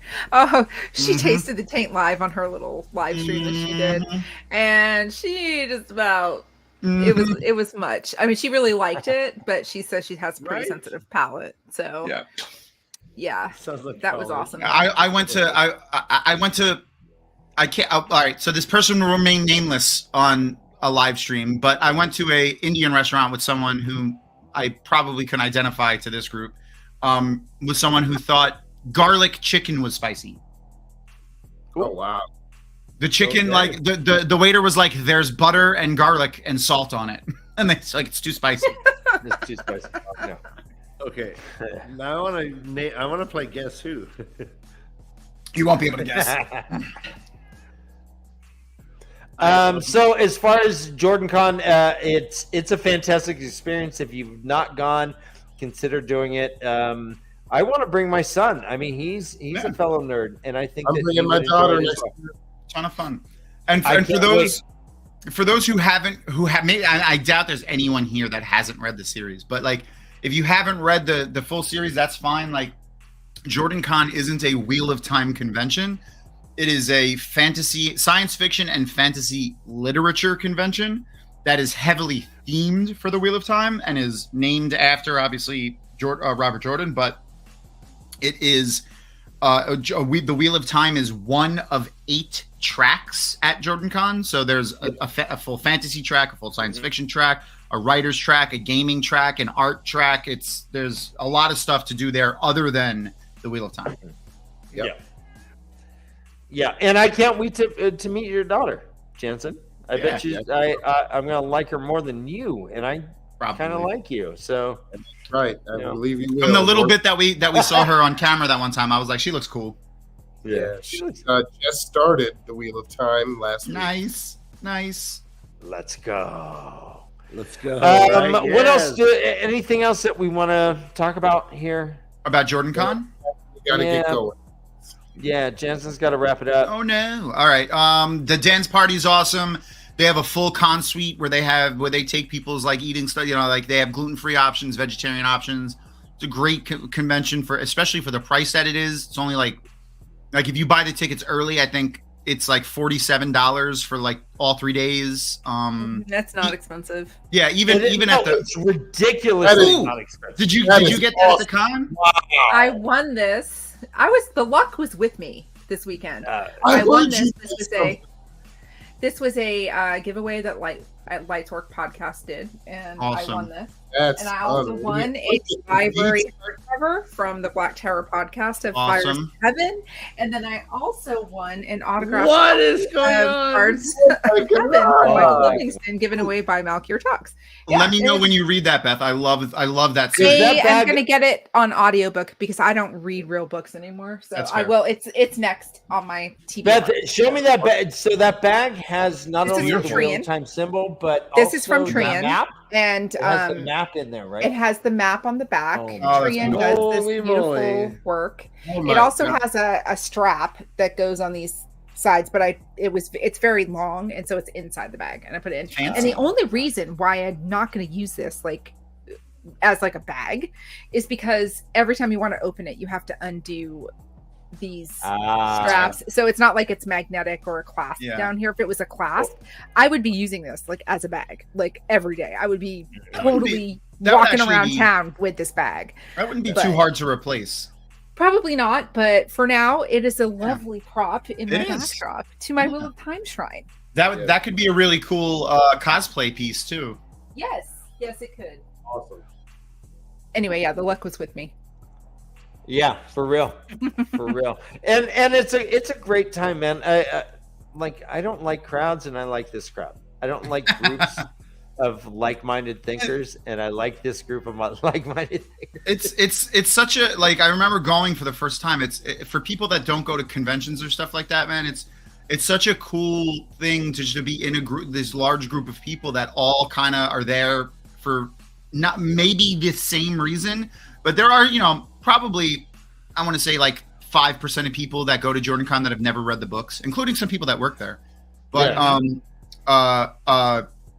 everyone is there for a shared love of, if not the Wheel of Time directly, just fantasy literature. So my sister was another first-time attender. She is in the chat as Lady Catherine. Yay! She volunteered her little tush off. She integrated herself into. She absorbed the convention and had the time of her life. She really, really had a good time. So anyone who's hey, if someone is just you have a nerd friend, bring them. I mean, seriously, $50 and you get 6 meals. And it's not a ticket; it's a membership. I mean, it goes to it's nonprofit to the Mayo Clinic. I mean, it's all win. Yeah, I gotta give a shameless plug for that. So nobody at JordanCon takes a salary. 0 people. Everyone is volunteer. Every 100% of the money that goes into JordanCon is donated to either the Mayo Clinic or to JordanCon's overhead, paying for the hotel space and the food and stuff like that.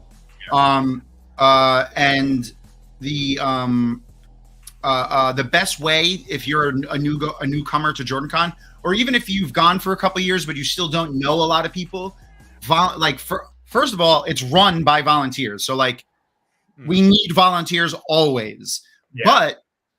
But that's a great way to get to know people. Like if you're helping set up a panel room, you could be helping set up a panel room that the next panel in that room is Brandon Sanderson talking about his book, and Brandon will come and hang out in that room. And like, that's, that's the kind of shit that happens all the time. Like, because there's no like security. It's not like DragonCon. Brandon just walks around and hangs out with everybody, just like Maria and Harriet when she used to come. She's a little too old now. No hate, but that's what happens. Right. When, if you are a potential I really enjoyed hanging out with you and your mom. I'm bummed I missed Brother Zach.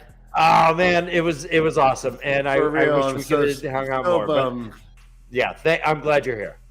I was looking for you online and I couldn't find you, but I wanted to send you a message just saying I really enjoyed hanging out with you. Oh, someone tell Kevin too. I gave one of his Trollic nipples to Maria. Okay. That's awesome. Jansen wants to say something. Oh, my bad. Go ahead, Jansen. I did. I don't know. I just feel like you need to leave. What do you want to say? Oh no, I do need to leave. I do need to bow out in a few seconds. All right. Well, yeah. We love you, and we'll miss you. Okay, yeah. We'll let you go, and then we'll wrap it up. Next week, we will be talking about our top 10 non-channel, our most dangerous non-channelers, right? Ooh. Yep. Yes, we will. And I'll see you guys then. You guys, I love you all. It was wonderful meeting you guys face to face a week ago. It has been one of the best times of my life. Thank you so much. Also, if anyone was wondering, Jansen, hotter in person. So 100%. Hot. So hot, right? So hot. I love you, Jay. Bye, we'll see you next week. Have a great week. Later, man. Bye. Yeah, that was so much fun. So for the non-channeling characters, is it strictly like non-supernatural or? Oh, I know who you're talking about. Yeah. People who can't channel the one power. We can have this conversation this week. Yeah, I'm excited. Yeah, all right. We'll talk about it. I'm excited. The most dangerous, not the strongest, not most. We're talking most dangerous, which is a subject or objective kind of phrase. Not really, because I think there's a right and wrong answer. Right. So we'll be doing that next week. Brother Dan, can you share screen our Twitter account and show everyone the live Bella? We have 32 people watching. Woohoo! Oh, let me see if I can. Let's get the. I love it when you talk without moving your mouth. I love Ryan so much. Ryan, I miss you. Right. I didn't criticize this kid at all. Right. Yeah, says the older brother. I'm sure you never criticized him one time. I don't. Oh my gosh. He's never criticized him once in his life, and he's also never exaggerated one time. Not once. It's rare. It's rare. We've graduated from not once to it's rare. We'll get to the truth. It hasn't happened in a while. Where was that? I love you guys. I love you guys. I kid. Okay, well, let me all right, yeah. So Beth, was this your first JordanCon too? I don't remember. I was there last year as well. Really, last year? Okay. Last year was my first year, but and when I came up to you and you said I was one of your favorite content creators, I was like, no. I enjoy content creator. I enjoy watching your stuff, man. It's fun. I was like, what are you talking about? I was hanging. Well, that's how I introduced her to my wife, right? Is that what it is? Wasn't it? No, it was Ted. Oh, it's Ted. Okay. Yeah, it was Ted. Yeah. Okay. Yeah, I like watching you play video games. It's fun. Speaking of, no, I'm just kidding. Yeah. What are you doing next, Beth? Talk about your channel. I'm currently playing Star Wars Jedi Survivor. Yeah, I was watching last night. It was fun. That came out a couple of days ago on Friday, and so that's what I'm currently playing. It's super duper fun times. I really hope it's going to segue into Ahsoka man, later that'd this be- year. It's gonna be yeah. amazing. Yeah. So anyway, And if then- you like Star Wars content right now, Yeah. come check me out on Twitch because that's all I'm doing. And then Beth's gonna join me for an episode of The Last of Us, which we are starting not this coming Monday, but the following Monday, because not only was it JordanCon last week, but this week my co-host Ebony, she works for the Washington Commanders, is their new football team name, I think. And, Nice. Okay. yeah, and it's today was the last couple of days have been the NFL draft, so she's a little busy. Mm-hmm. How dare she? Oh, fun. She worked. Yeah, she worked. She was the formerly known as the offensively named team. That's amazing. Yes. Yep.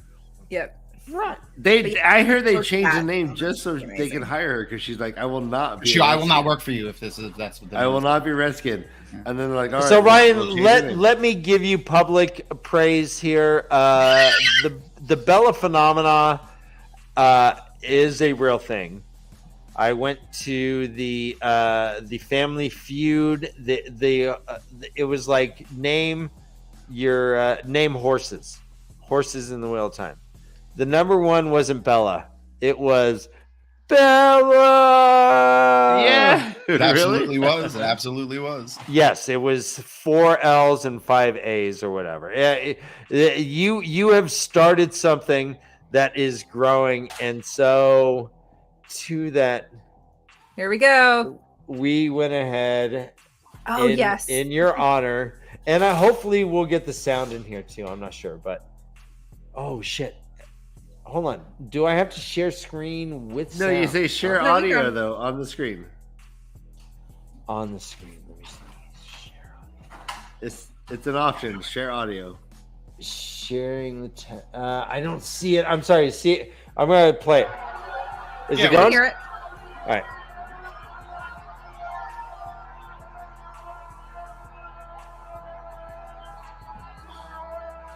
That was during Watch. That's Jerry. Delusions. Whipping her hair back and forth. We held that note for a while. We did. It was fantastic. Yeah, it was the same. All right. Oh, And let me. Sorry. you can't forget about also. I mean, Bella has lived in infamy for a long time. There's the official JordanCon band, Bella and the Dark Friends. No, okay, I did not know about this. Bella in the Dark Room. Okay, I do. They've made many appearances at JordanCon. Are they a twee pop band? No, they're probably rock. They're definitely probably a metal band. Actually, I would say metal. With the people that are under those masks. And, Brother and Dan, thank Jason you so Renner much. there was one of those blurs as I spun around. Enjoy. Next time I'm running through the aisle, and I'm gonna find you, Jason, and you and I are gonna share a moment. I love it. I love it. I can't wait to see a live Bella myself. I'm gonna share a moment as you're deep throating your microphone. Your man-sized puppet head. Please get consent. That's why my tongue's shaped like a heart. All I say. Hopefully next year Tom will have his puppet head. Yes. I will be there with my puppet head. It will be a full on puppet threesome. The I love creator you, of the, but I am not ever wearing a puppet head. I The- love the- you guys, Let's but get a puppet of your natural head. It'll be amazing. the creator of the puppet heads did not have time to make me one this year, but we will focus on that for this coming year. We shall. Maybe We WotCon. shall. awesome. Well, Oh yeah, This has that's been only amazing, 3 more guys. months too. So this is the beauty of the conventions too. Is I mean, if we kind of follow the circuit, we're like deadheads. We're seeing each other like every 2 months or something. Yeah, You know? yeah. Hey, we have to I'll have bring- we have to. So we have one kind of almost on the East Coast with JordanCon, and we have one like kind of mid, middle of the country with Ohio. So and WotCon. Now we got to see if we can get one out on the West Coast. Oh, at my Right. house. There you go. at Ryan's house. It'll be HouseCon. KCon. Yeah, and then we got let's go, like, MalKircon Case across. Nice For any of our friends that are across the pond over in Europe or are going to plan on being in MalKiricon, Europe, yeah. MalKiricon. You make sure you check that out. Rob's Rob from Malkir Talks is running. I don't know. Now that he's married, are you sure he's not married. He may be He's just not married. Well, he might be just too busy. Nah, He's he'll not be going to be too busy. MaTsDaGgerCon is his passion. He's That like, is I'm his sorry, goal. I go. He's like, Who are I you have a kidding? honey-do list. They're both going to be doing that. They're both going to be there doing that. You say like she doesn't want to be there. She wants to be there. It's just so hard with the kids and I got to bring the station I'm gonna try. back in. And I'm not. I definitely can't make it this year, but I'm going to try to get to MaTsDaGgerCon next year. I wouldn't mind going as well. I've never hung out in England. Brother I Dan, actually think the upset. goal Brother for Dan, next year is to have it in Prague. I think the goal I heard that. I heard next year. whisperings. I heard Not this whisperings of year. that as well. So, Brother Dan, we were the Way to Leaf was the first channel to comment on Rob's video, his first video. We The were first comment very, ever. very, very early supporters. You're right, The very first comment was the Way we to were the Leaf. very first. It was us. us. I think he should have fucking married us. It's what Wadaholic. You should have made him a bridal wreath then. Well, I mean, yeah, we are Ryan. We are kind of Bane and Shiat. We are, dude. I'm Oh, Shiat. God. Like we're a couple. We're a team. You take one, you take them both. You We're can't get brother-wise. one without the other. I Somebody brought something up, and I'm gonna. We're We could've running been wrong, wrong, brother but I wise. just want to bring this up because I have not ever caught up on this. Did you know that Bane and Shiat are married in the books? In the books. Yes, I thought they are married, each but their other? bond was not close enough. Somebody shared this in Twitter, and it is from Oh, I wish directly Jansen was from here. the books, and I cannot remember who shared it. But Wait, they're it's married all- without a husband, and then they added Gaul. Hold I on. thought maidens couldn't get married and stay maidens of the. No, they can't be. No, they can get married. They can't have kids. They can't. There is They can't have there is a kids. passage in the book that says that they were married, but their bond wasn't close enough, so they decided to become first sisters. Here it is. The maidens do not dance the spears with one another, even when our clans do. But the Sharid Aiel and the Goshin Aiel have held blood feud between them over 400 years. So Chiad and I felt our wedding pledge was not enough. We went to speak the words before the wise ones of our clans, she risking her life in my hold and I in hers, to bond us as first sisters. As is proper for first sisters who are maidens, we guard each other's Holy backs, shit. and neither will let a man come to her without the other. I See, would this not is say we do throuple. not Yeah. care for men. See, I took that to mean Wedded that. to the spear? No. I took that to mean that like when we get married, when either of us get married, he's taking both of us because like their pledge was they will get married to the same man together because. But I think this is like from both the of these. Dragon Duel. Reborn. I think this is from the Dragon Reborn when I they like are both of these theories. I like both of these theories. I like explaining- all of these theories. Yeah. when they Yeah. meet.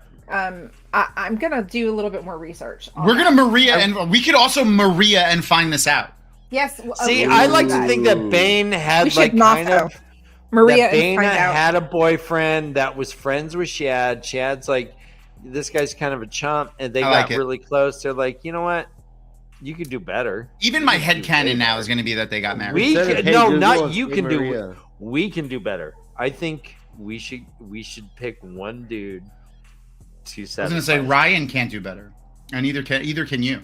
You guys, neither of you I- can do better. Neither of No, you can no, do better I'm- because you have No, already I'm been saying jackpot. Bane. Bane was saying. Oh, okay. You were Oh, saying that there as is Bane. no better than my. I'm Gotcha. saying that as partner. Bane. We could do better. Bane, Shad. Hey, we can do better than this guy. We're not connected to him. Bane and Chiad Okay. met Kesai Svai and they bowed down to her. I would bow down to Kesai. I'll bow down to Kesai. They're like, "Are you a wise one, or are you just wise?" Yes. The answer is yes. Or a wise man. Wise. That's what Nancy Kerrigan was shouting when she got her knee hit. Okay. Wise. All right. Did I break? You broke the break show. You broke broke the it. show. And with that, You broke the show. We're officially off. All the right. rails. This is the way of the Leaf. We again, we're here every Sunday and Tuesdays. Tuesdays at 10:30 p.m. Eastern. We are talking Lord of Chaos. We're getting into the good stuff. We got past the slow stuff. Now we're getting into the juice. Oh, sorry. Three more shows. That was a little three or four more shows. Premature. No, I like that, Jansen. No, that's I like True story. that. True story. And- No, I got him. Yeah, I am dating myself every Dating myself every time day. I go in the shower. Does Mama G know that you're dating yourself? No, yeah. I mean, I try not to wake her up, but sure. Oh, okay. Just go- All right. I love you guys. Time to Have go. a great week. Brother Dan. And I think I might be Beth, busy you knew next what you were Sunday. getting into, Beth. You knew what you were getting into. All right, we love you. We're proud of you. Keep being good humans. Tyshar, all you motherfuckers, and Tom, run did for we your do it lives. at the time? We did. Yeah, you did. Run for your lives. This is the way of the leaf. The way to leave. Ah!